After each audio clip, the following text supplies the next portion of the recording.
বাংলাদেশ দলের পক্ষ থেকে জানানো হয়, ঘটনাটি ছিল মুহূর্তের উত্তেজনা, ইচ্ছাকৃত নয়। বাংলাদেশের কোচ বলেন, মাঠের ভেতরে আবেগ কাজ করতেই পারে, তবে আমরা সর্বোচ্চ নিয়ন্ত্রণে রাখার চেষ্টা করছি।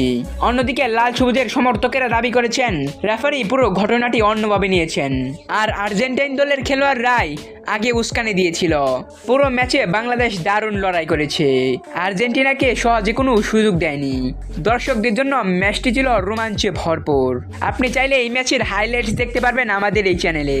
তো আর দেরি না করে দেখে আসুন হাইলাইটস। ধন্যবাদ।